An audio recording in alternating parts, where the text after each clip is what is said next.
Oke, baiklah. Kami dari kelompok 1 mata kuliah Artificial Intelligence akan memaparkan materi tentang data acquisition. Sebelum itu, kita harus mengetahui apa itu data acquisition. Data acquisition adalah proses pengumpulan dan pengukuran informasi dari dunia nyata untuk disimpan dan dianalisis menggunakan sistem komputer. Proses ini memungkinkan kita mengkonversi fenomena fisik menjadi data yang dapat diolah oleh mesin dan perangkat lunak. Selanjutnya, sejarah singkat yang akan dipaparkan oleh Haisal. Nah, selanjutnya adalah sejarah singkat data acquisition. Sejarah data acquisition telah berlangsung sejak zaman kuno ketika manusia mencatat informasi dari lingkungan secara manual, seperti ukuran pada batu atau kertas pada papirus, untuk hasil panen atau fenomena astronomi. Namun istilah modern, data acquisition baru muncul pada abad ke-20 seiring perkembangan teknologi, pengukuran fisik, dan instrumen elektronik seperti voltmeter dan termometer elektronik yang memungkinkan pengukuran lebih akurat. Revolusi besar terjadi pada pertengahan abad ke-20 dengan diperkenalkannya komputer, yang tidak hanya mengukur tetapi juga menyimpan dan memproses data secara otomatis, memicu perkembangan pesat di berbagai industri. Next, yang selanjutnya adalah metode dalam data acquisition. Data acquisition yang pertama adalah data acquisition analog. Data analog adalah jenis data yang bersifat kontinu dan berasal dari fenomena fisik seperti suhu, tekanan, atau getaran. Misalnya suhu udara berubah-ubah ketika secara perlahan dan menghasilkan sinyal yang tidak terputus. Dalam proses ini, akuisisi data analog, kita menggunakan sensor yang mengukur fenomena ini dan mengonversinya menjadi sinyal listrik yang proporsional dengan nilai fisiknya. Kemudian data akuisisional digital. Data digital adalah data yang sudah dalam format numerik sejak awal. Misalnya dalam sistem yang menggunakan sensor digital, data langsung dihasilkan dalam bentuk angka yang bisa digunakan komputer tanpa perlu konversi tambahan. Next.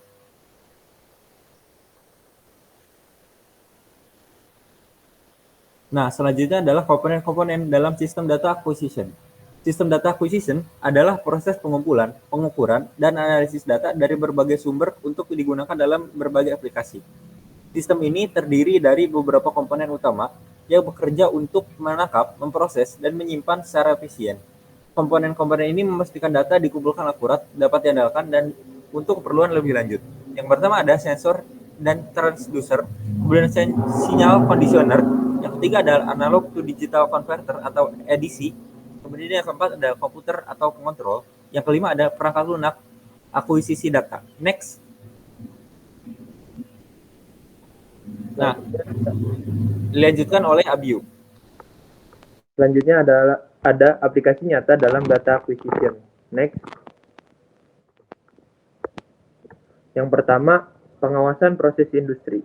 Data acquisition merupakan proses pengumpulan data secara real-time dari berbagai sensor yang terpasang pada mesin-mesin produksi.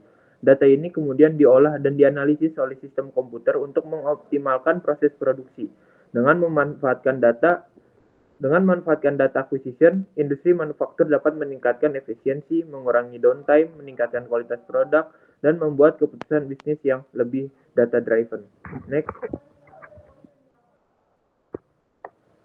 Selanjutnya adalah penelitian ilmiah dan eksperimen. Di dunia penelitian ilmiah, akuisisi data sangat penting untuk memperoleh hasil yang akurat. Misalnya dalam eksperimen di laboratorium fisika, data yang diambil dari instrumen ilmiah digunakan untuk memvalidasi teori dan hipotesis.